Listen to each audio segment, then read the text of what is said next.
How's it going, everybody? It's Jay Williamson here with the Ride Along. We have our next very prestigious guest, Sloan Byerly. To give a little bit of an overview about Sloan, he's worked in government for the last several years. He's currently a chief of staff for Travis Clardy, my old boss as well, from House District 11. He's a four-term state rep, and Sloan's been his chief of staff for the last year and a half. Previously, he was an assistant committee clerk, a legislative director, and campaign manager. Sloan has a real good 360 view of the entire state political process and has a lot of interesting insights. And he's also worked with me before. So he's someone I've known for a while, and he's a really great guy, and he's got a lot of interesting insights. So Sloan, why don't we go with the first question that I really like to ask is why did you decide to pursue government as a career field? Yeah, well, thanks for having me on, Jay. And I'll just say that you were one of the best interns we had during the session. That's kind of what I thought as well. Thank you for really clarifying on that. You're welcome.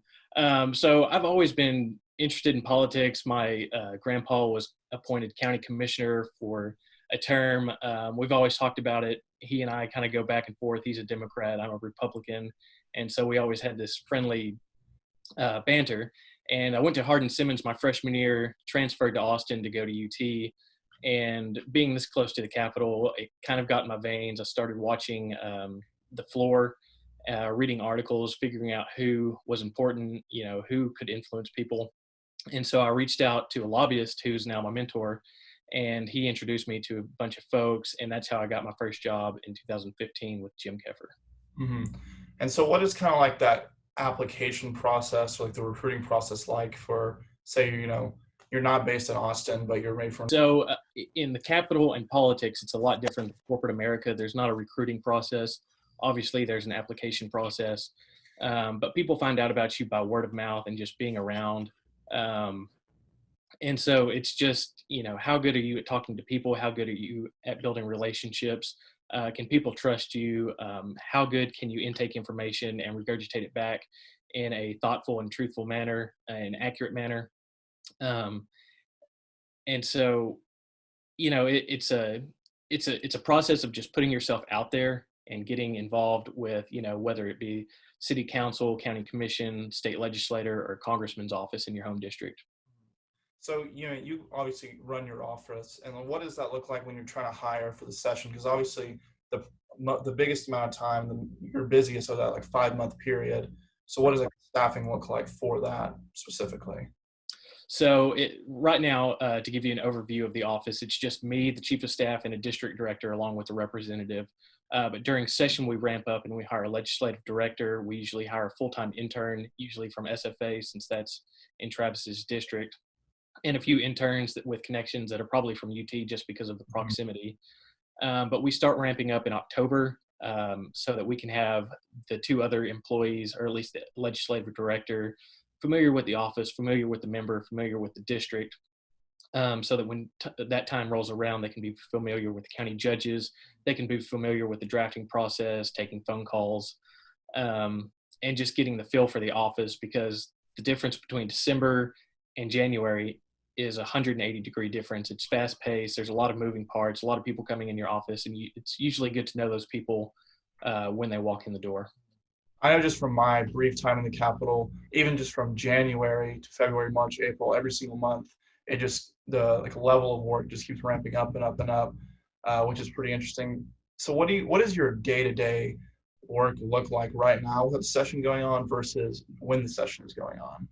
So during session, and let me be clear, chief of staff is it's a nice title to say secretary.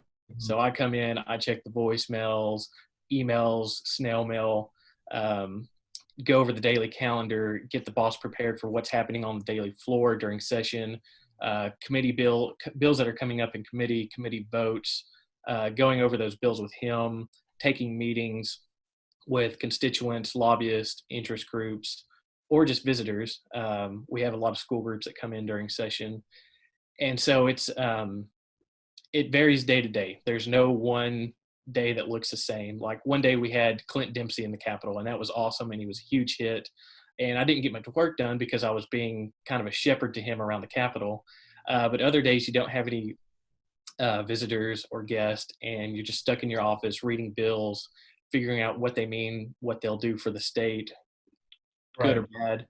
Um, and so it just varies. But now during the interim, when we're not in session, it's mostly constituent casework. And Mhm. so if a constituent has a problem with state government, local government, federal government, or even a company, they'll call us and we'll figure out the best avenue to help them. Right. So you just kind of touched on, reading bills and like working on that. Can you talk about what that looks like? Because I think everyone remembers those old videos they would watch of the, I don't know, was it Schoolhouse Rock or whatever it Yep. was? hmm Yeah, how to be a bill and stuff like that. But what does that look like on the Texas state side? Like, what is the whole process, or how similar is it to U.S.?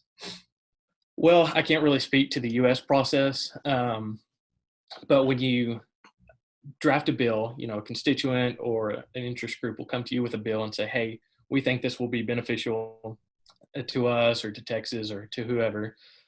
So you get the draft language, or you take the idea, and we have a unit called the Texas Legislative Council, and that's our in-house drafting council. And so they'll come back with a bill. We'll look over it, send it to the group, say, hey, is this what you were thinking? And it'll be a back and forth for a while. They'll be drafting and re-editing. Um, and then we'll look at the chapter as a whole, and we'll figure out, does this make sense? Is it redundant? Is it contrary to other portions of the code? Um, and we'll figure that all out. And at the end of the day, the representative will say we're either going to file it or not file it, depending on whether it makes sense for him to carry it. Right. So I know you started off working right as an assistant committee clerk. hmm So I think a lot of people don't really understand how that process works. I know when I started working in the Capitol for the first time, I had no idea that there was this whole other side to the committee section. So can you kind of touch on one, what that is like too? Because I think it's important to understand how committees function, the whole system of things, and two, Right. after working there, how you transition to the LD campaign manager role and stuff like that, and briefly just mention your whole kind of career journey and scope so far. Yeah, absolutely. So in the committee, so a bill gets drafted, it gets filed, and then the speaker will designate it to a committee. I worked in natural resources, which deals with in the Texas House, which deals with water policy. And so for 180 days, you're only focused on water issues. You don't really talk to constituents. You are there for procedural and policy matters, which is great for an entry job. It was the best job I could have had as my first. And so you get really familiar with the water code, um, and you give your boss recommendations, and you also conduct the committee hearing. And so you'll have a hearing, you'll bring up a bill, you'll have witnesses, and there's a ton of behind the scenes procedural work that is done that's extremely boring, but it's important to the process, to make sure the public record's right. And so when it goes to the House floor, whether it makes it to the House floor or not, um, other representatives, if they don't like the bill or if there's a problem with the bill, they can call a point of order if there's an error in the bill committee report. And so besides the procedural part, which is extremely important and underestimated in my opinion, you get a ton of policy experience that you don't get in a legislative office, because in a legislative office we had 26 bills last time, and I don't think we carried a single bill that was in the same subject area or same chapter of the code, um, of any other bill that we had. And so you almost get a master's in the degree, or in the area that you're working in. Right. So, what are like the most popular entry level positions then? Is it legislative intern, or like where do most people go once they're really first starting off, whether it's in college, high school, or right after college? Like, where do you see that? An internship, basically, whether it's paid or unpaid. Is it pretty necessary to the whole process to have one? Yes, I would Mhm. say so, because it gets your foot in the door. It gets you around other people who are involved in the political and governmental process. And the more you have your name out there, the more opportunities you have to move up if that's what you want to do. Right. So, from there, like, what do you see being the most important skill someone has when working in this space? Like, is it interpersonal skills with other people, being a really great writer, public speaking? Like, what do you see as that? It's interpersonal communication, absolutely. You have to convey a message properly. Writing's also especially important, but you have to also be able to interact with people, because those first few level jobs, you're taking phone calls, you're taking emails, you're taking letters, you're greeting people at the door. And so the ability to just talk to somebody, relay a message, whether you know what your boss's position is or not, but being able to comfort those people that if you don't have the answer, you'll get it for them. And that's really the first stepping stone. Right. Those skills can improve, and so can your writing. But interpersonal is definitely the most important aspect.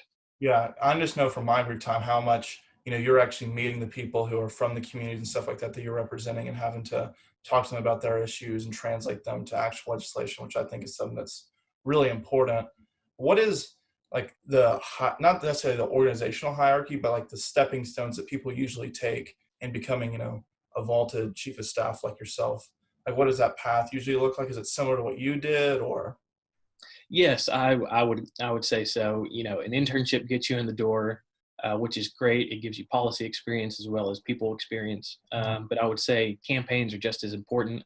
Mhm. And I would say about 50% of the workers in the Capitol have worked a campaign, because state government is innately political because our electeds are, elected. Right. Um, and so you have to understand the mindset of where they're coming from with the voters and connecting to the voters. It's not just what's best for the state, because what's best for the state may not be popular. And so Mhm. you have to balance the two. And so I would strongly encourage someone to work on a campaign if they're interested in working in politics. Mhm. So what is it actually like working on a campaign? I know you're a campaign manager. Is it a lot of, do you have to be in the district all the time, or, what does that kind of look like? Because I have no real experience in campaigns myself. Right. So I moved up to Denton in 2017 for about 5 months to run my boss's campaign. Luckily, our opponent wasn't that great of a candidate, and my boss had been there 30 years and was super well liked. And so it was more, it was knocking on doors, reminding them that we're getting reelected, fundraising, doing a lot of social media. I was there for 5 months, minus Christmas and New Year's. But I knocked on doors every day. I made phone calls every day. I'd help set up events. I put up the big signs that you see in yards or on fences. And it's a lot of grunt work, honestly. And it's not necessarily fun, but I think it's necessary to the process. And so now, as a chief of staff, do you really touch into anything with campaigning? Is that left to other people? Like, what does that look like for you? So right now, the agreement that I have with my boss is that I'll do a little social media, and I'll go to the district whenever we have big events like a fundraiser with the big community leaders. But I don't get back to Nacogdoches that much. And if we did have a opponent, which we do in November, um, I'll go a few times, but I'm not going to be the day-to-day guy. Right. So there's more of like a district representative or staffer who's kind of, that's their role. Right. What is the real big difference between a state senator's office versus a state rep's office? So size. I looked just a second ago. We have two staffers in Travis's office, Representative Clardy's. Senator Nichols has 9 in his main office, which include 3 district directors. And he also has 4 staffers in the committee that he's a chair of. So he's got 13 staffers to our 2. Mm-hmm. But he also represents about 5 times as many people as we do, which is Right. necessary. And so his exposure to issues is a lot bigger. His policy base is transportation, but senators touch everything. Yeah. And senators get the unique duty of confirming state appointees. Mhm. So, this is something I've learned along the way, but what is it about state government that's so important that a lot of people really don't realize, because they see all the headlines about, U.S. government this, U.S. government this, blah, blah, blah. What is the big state government stuff that people don't seem to realize is really important? I think constituent communication and constituent casework is so important because so many of the federal agencies put their programs through state agencies. And so if you have a workforce commission issue, your state representative or senator is the best person to call. We're also the connect between local and federal government. Mhm. So if a local government is looking for federal funding for a highway, they usually come to us to contact the states or the U.S. senator or congressman to help get that appropriations through or that grant through. Right. And so we connect both ends of the process. So when it comes to like the process in general, obviously, this is kind of one of the unspoken rules. A lot of people will go to the chief of staff position and then kind of move out there into working for private companies, lobbying groups, kind of stuff like that. Can you just talk about what that process looks like as a big overview, maybe? Yeah, so it varies a lot. I've known people that were legislative directors, the number 2 in the office, Right. and they went to go lobby, and the person that hired me in Representative Keffer's office had been with that representative for 20 years, Mm-hmm. and then worked for the governor for a session and went out to go lobby. And so it's a broad range of, and I've known some people that haven't even worked in the Capitol, Mm-hmm. that are still very good at their job, but they haven't had the experience. They don't understand the casework that goes through Right. on a day-to-day basis. And so it's a myriad of ways that you can go from lobbying, but the main course is work a few years in the Capitol and then go lobby. Uh-huh. So after the session ends, you know, you're kind of on the run. But what does it look like you're doing right after this session ends and in that year and a half span before it begins again? So people usually go on vacation right after session because they're tired of dealing with the same people they've seen for 180 days in the same Right. building without any sunshine. But you get back and you start doing constituent work. Some people have campaigns they have to ramp up for. Luckily, we didn't have a primary. And so we got to take it easy in that regard, but we're still helping constituents out, doing the rounds, talking about the session, going to Lions clubs, Right. organizations like that. And then around this time, we start doing bill drafting and start getting ideas in. And what's particularly interesting about this interim is that this is a redistricting year. And so I would encourage people to send in their census to get counted, so that we can have an accurate number, so that we can add more congressmen, and we can also have accurately sized legislative districts in Texas.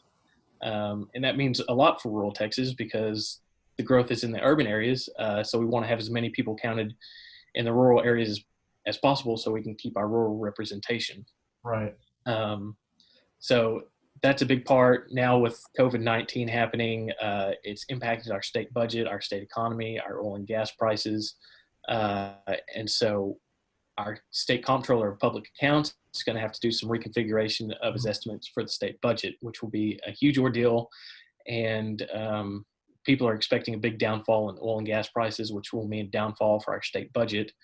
And so with redistricting and a budget downfall and more money that we raised last session or spent last session for education funding, I really see those three issues being the big topics of the session, and will pretty much swallow up the entire session. Yeah, that kind of really touches on what I wanted to get into is how coronavirus is going to change everything. Like I feel like already for you, your day-to-day activities are probably so different now than what they would have been.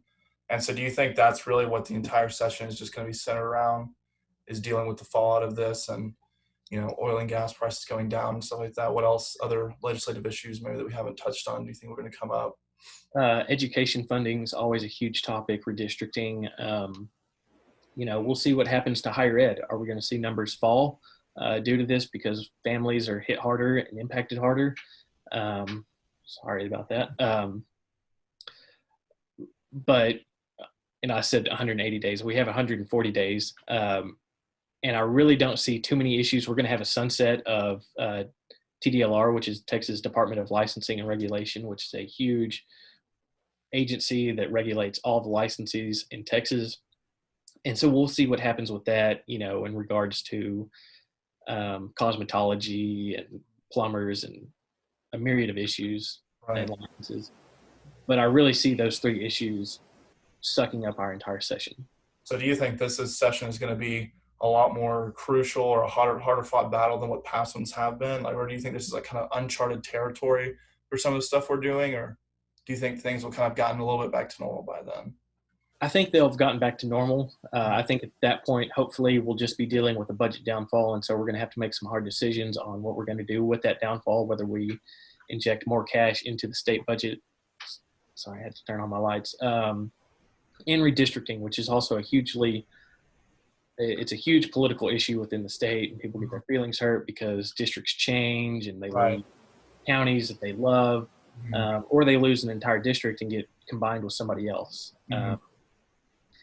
And so I hope by, December, January, we're back to normal. We're still we'll be doing social distancing. Hopefully we won't have that big of a second or third influx of corona.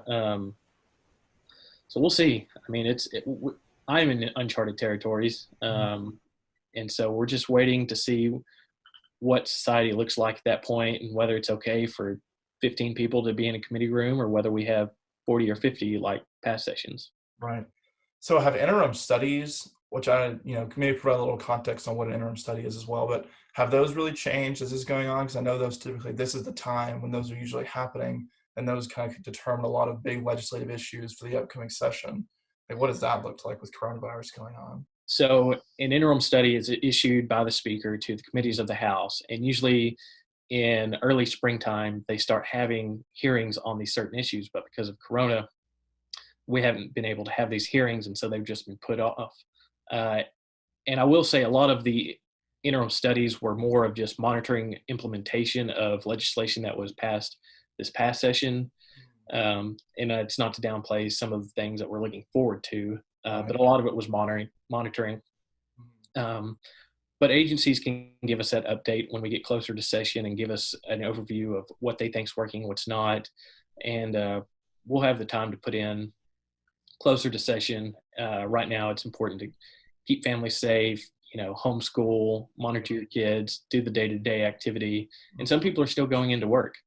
But we'll have time towards the end of the year to monitor all those issues and get up to speed to where we need to be before session starts. Would you say, I mean, this is kind of a little bit of a change of pace, but that this is kind of a unique industry to where people can really get involved while they're still in high school or in college? Because I know for a lot of fields like that, there's certain levels where you can start getting really involved, but you can work on a campaign at, 16, 17, 18, I would assume. Like, what do you think this is like a kind of a unique position to where if you're interested in government, you can kind of be involved whenever you're ready to do it, or? Right. Yeah. I mean, when I worked for Dr. Stuckey in Denton, we had 14-year-old kids making signs, to put out in front of their yards or buttons. And then you had, a 50-year-old woman who's a realtor who was the head of the county party. Right. And so whether you want to do it full-time or part-time, or you want to do the political aspect only, there's opportunities everywhere. You just have to look for them. When it comes from maybe like wanting to work with someone you're not from their home district, is there kind of like a prejudice against that? Do you just maybe try to get in contact with their staff? Like, what does that look like? So I'm not from Representative Clardy's district. I'm from North Central Texas, and he's from the Piney Woods. I would say at my level, it's not important to be from the district, but it is important to get up to speed as fast as possible about the district whenever you work for them, just so you know the issues when session comes around. Mm-hmm. So then would you say that, kind of at the intern level, if you obviously working on campaigns, you're going to have to do someone probably that's close to you. And then if you're what I was, a legislative intern, you probably have to be from that district typically. Right. So our two interns this past session were from the district, and that was through knowing Travis. But that's to say we don't have interns from outside state, but being from the home county, representatives like that. So when Right. People walk in from the district and they say, "Oh, this is so-and-so's son or daughter," it's a homespun issue. Yeah, it's kind of like it's a home feel, you know what I mean? Right. So this might be a little personal, but how does the salary typically work for government employees in the legislature, like legislative staff or stuff like that? You're not just necessarily you, but in general. Obviously, there's thousands of unpaid interns who'll break their backs and slave away, but besides just them. So in Texas, we get a monthly allotment to our office, and that's to pay for salaries, office budgets, travel expenditures for the representative, and per diem when he's in town out of session. Right. During session, they get a constitutional per diem, which doesn't affect our office budget, but we only get so much money, and it's not very much money every month to do all these operations, and we make it work. And you can accrue up to 20,000 before the fiscal year ends. Mm-hmm. But if you have more than that, it flows back into the state budget. Yeah. Okay. That makes sense. And then, so I know that whenever, you have candidates that are running against who you work for, obviously fundraising is a big deal. So what does the fundraising process really look like? So there's three processes, I guess, now. You have your Austin fundraisers where the Texas car dealers, the Auto Dealers Association will come and give you a check and say, "Hey, thanks for looking out for us. We appreciate you." You can have your district fundraisers where you can have the people you've known for 30 years come and say, "Here's a check." Right. A lot of times in that situation, people agree with your politics, but they write you a check because they trust you, you're a friend, and Hmm. the relationships that you've built over the years. And Hmm. then you do a little online fundraising, which so far from what I've seen in Texas isn't that popular, but a lot of the federal candidates do quite a bit of that. Yeah, no, that makes sense.